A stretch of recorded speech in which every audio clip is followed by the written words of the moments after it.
Pemirsa, Presiden Prabowo Subianto menyindir pejabat yang masih melakukan penyelewengan hingga korupsi. Presiden Prabowo meminta masyarakat melapor jika menemukan penyimpangan dan korupsi pejabat.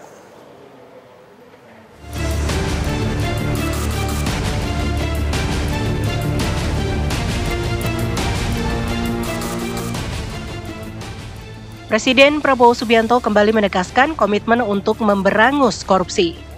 Dalam pidato peringatan Hari Lahir Pancasila, Presiden Prabowo menyatakan Indonesia memiliki kekayaan besar, namun masih banyak dikorupsi. Presiden berharap masyarakat segera melaporkan jika mengetahui ada pejabat melakukan penyelewengan. Kekayaan kita sekali lagi sangat besar, tetapi terlalu banyak maling-maling yang mencuri uang rakyat. Dan untuk itu saya bertekad akan menertibkan semua itu. Saya mohon dukungan seluruh rakyat Indonesia. Saya minta dukungan semua unsur, terutama generasi muda, terutama anak-anak muda. Kami adalah angkatan yang memang sebentar lagi harus meninggalkan podium. Kami berbuat ini hanya untuk anak-anak dan cucu-cucu kita. Kita sekarang berjuang melawan korupsi supaya Anda mengambil alih negara dalam keadaan baik, kuat.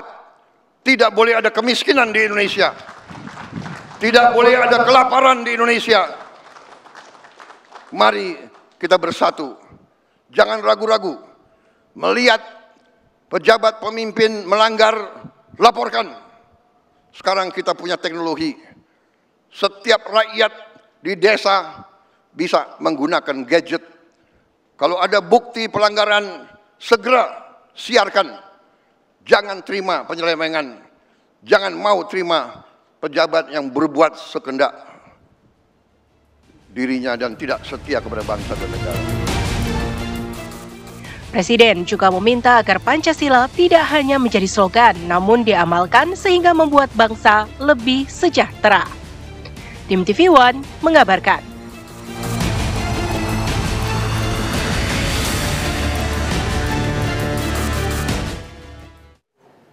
Pemirsa, siapa yang disasar Presiden Prabowo Subianto dalam pidato kerasnya tersebut? Kita bahas bersama juru bicara Kantor Komunikasi Kepresidenan, Ujang Komarudin. Selamat sore, Kang Ujang.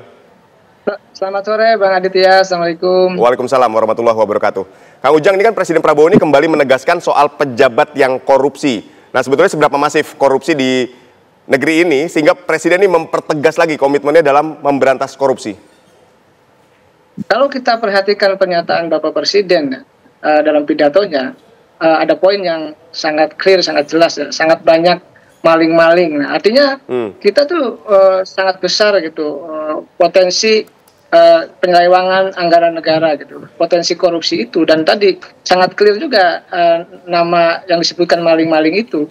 Artinya ini sungguh sangat besar korupsi di kita. Oleh karena itu harus ada penanganan khusus dari negara, dari pemerintah, dari presiden, dan menurut data kami, Bang Aditya ya, dari mulai Pak Presiden dilantik di 20 Oktober 2024 ya, hingga saat ini, hingga pidato kemarin di 2 Juni 2025, itu kurang lebih tidak sedikit ya, sekitar belasan pidato Bapak Presiden yang menyinggung, yang mengutarakan, yang menyebutkan terkait pemberantasan korupsi.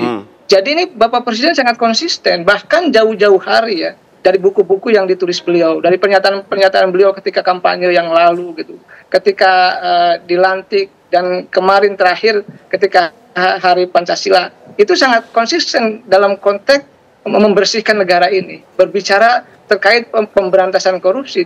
Dan kita sama-sama tahu bagaimana kejaksaan hari ini sangat luar biasa kerjanya ya, di bawah pimpinan langsung Bapak Presiden dalam konteks penegakan hukum.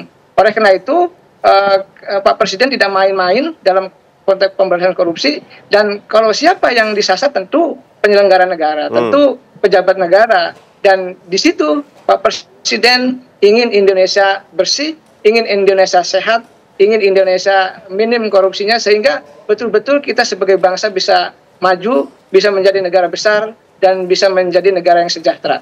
Baik, ya kita sudah lihat sepak terjang dari kejaksaan. Lalu tadi Anda juga sempat menyebutkan adanya penanganan khusus. Penanganan khusus seperti apa dalam pemberantasan korupsi? Karena kan ketika sudah belasan kali disebut ini ada bentuk keresahan dan kegelisahan yang disampaikan sebetulnya oleh Bapak Presiden mengenai masif luar biasanya korupsi bahkan di lingkaran istana sendiri. Ya, Bapak Presiden menyadari dan ada data-data dan angka-angka karena terkait dengan korupsi, dengan kerugian negara, dengan kebocoran APBN, APBD, lalu juga kita lihat banyak sekolah yang ambruk, banyak jalan yang rusak, banyak infrastruktur yang hancur, gitu. Lalu banyak masyarakat kita yang masih miskin, banyak juga masih tanda petik ya yang belum bisa sekolah. Ini kan harus kita selesaikan bersama-sama. Ini kan imbas dari dampak korupsi yang begitu besar. Oleh karena itu di masa era pemerintahan Bapak Prabowo, ini semua ingin kami tata, ingin kami perbaiki, ingin kami lakukan perbaikan yang total. Sehingga apa? Sehingga betul-betul bangsa ini bisa on the track dalam konteks membangun kesejahteraan rakyat. Tidak mau lagi Bapak Presiden nanti ke depan ada masyarakat yang masih miskin. Tidak mau lagi ada masyarakat yang tidak bisa makan. Tidak mau lagi ada masyarakat yang tidak bisa sekolah. Ya. Ini kan semuanya sudah didorong oleh Bapak Presiden dalam konteks pernyataan untuk menghilangkan korupsi. Di saat yang sama juga membuat program-program yang betul-betul menjadi solusi yang itu paralel dengan membangun kesejahteraan. Misalkan ada sekolah unggulan Garuda, ada sekolah rakyat, ada koperasi desa merah putih, dan ada program-program lain yang betul-betul itu untuk menaikkan harkat derajat dan kesejahteraan rakyat Indonesia. Oleh karena itu, inti daripada persoalan kita salah satunya adalah penegakan hukum. Dan Bapak Presiden akan dorong itu sehingga betul-betul kepemimpinannya betul-betul bersih ke depan. Baik, tapi apakah itu sudah benar-benar terrealisasi program penegakan hukum untuk memberantas korupsi ini? Karena kan ketika masih berkali-kali dinyatakan, disinggung juga, artinya kan ini masih masif terjadi. Ya, saat ini kan sudah kurang lebih ya sekitar ada 78 kasus sudah terungkap gitu.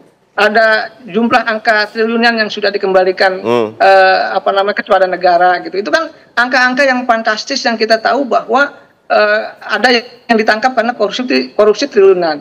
Dan inilah sebenarnya ada Pak Presiden ingin mengingatkan kepada seluruh pejabat negara siapapun gitu ya yang tidak berintegritas gitu, tidak bisa dipercaya, tidak loyal kepada bangsa dan negara, ya silakan keluar, jangan ada di pemerintahan.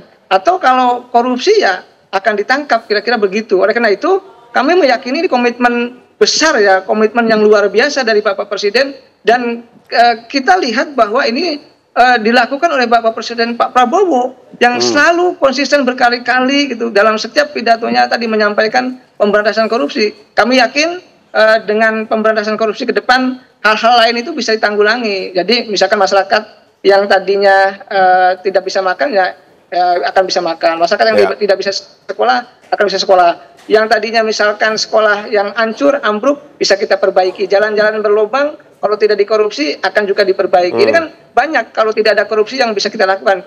Dan kita lihat ya dalam sejarah bangsa di dunia, negara yang banyak korupsinya tidak pernah akan menjadi negara hebat dan sejahtera, bahkan cenderung menjadi negara yang hancur. Kita lihat negara-negara Skandinavia gitu, bagaimana korupsinya minim itu menjadi negara sejahtera. Nah, kita meniru sesuatu yang baik dari negara lain sehingga betul-betul kita tidak ada korupsi dan kita bisa sejahtera. Baik, Kang Ujang, selain membuat program terus melibatkan aparat penegak hukum, ini juga kan Presiden meminta peran serta dan peran aktif dari masyarakat untuk ikut melaporkan. Nah, ini seperti apa? Mekanismenya seperti apa? Ya, tentu wajib ya kontrol pengawasan dari masyarakat atau dari publik, siapapun, dari kalangan intelektual, akademisi, NGO gitu, LSM, ormas, masyarakat biasa, silakan. Dan hari ini kan sudah terbuka ya informasi, lalu juga masyarakat sudah memegang HP masing-masing di setiap rumahnya, di setiap kamarnya, di mana-mana, bahkan petani pun ya di sawah gitu, nelayan pun di perahu-perahunya bisa melaporkan. Dan tentu mekanismenya kan ada, bisa melaporkan, bisa melalui langsung ke penegak hukum, lalu melalui juga ada di kementerian-kementerian, di inspektorat gitu, lalu juga bisa melalui media sosial di penegak hukum, termasuk juga tadi ya di kementerian-kementerian. Dan jangan lupa partai-partai politik pun sekarang sudah mulai merespon kalau ada kegelisahan-kegelisahan atau ada laporan-laporan yang negatif kepada partai politik, kepada pemerintah. Baik, Kang Ujang. Jadi sekarang ini sudah mulai terbuka apapun, jadi lebih terbuka dan kami pun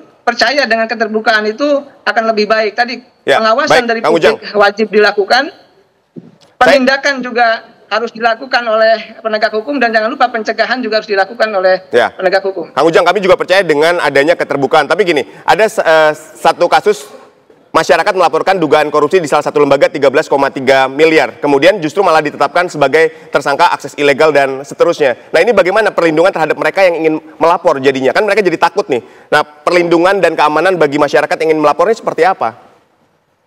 Ya, kan ada lembaga LPSK gitu ya.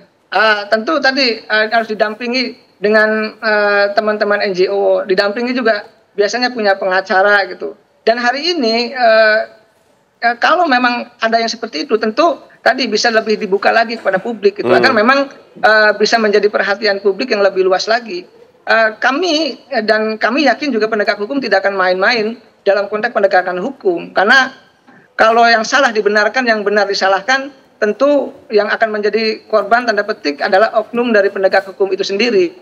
Ke depan kita buka keterbukaan itu, kalau ada kekurangan, ada miss gitu, ada bolong-bolong, ada minus-minus dalam konteks penegakan hukum, kita perbaiki bersama, dan kontrol dari publik perlu dan kami harapkan begitu, Bang. Baik, ini peran serta semua pihak gitu ya. Terima kasih sekali lagi Kang Ujang Komarudin, juru bicara Kantor Komunikasi Kepresidenan, telah berdialog bersama kami. Sehat dan sukses selalu. Amin, sama-sama Bang Aditya. Assalamualaikum. Waalaikumsalam warahmatullahi wabarakatuh.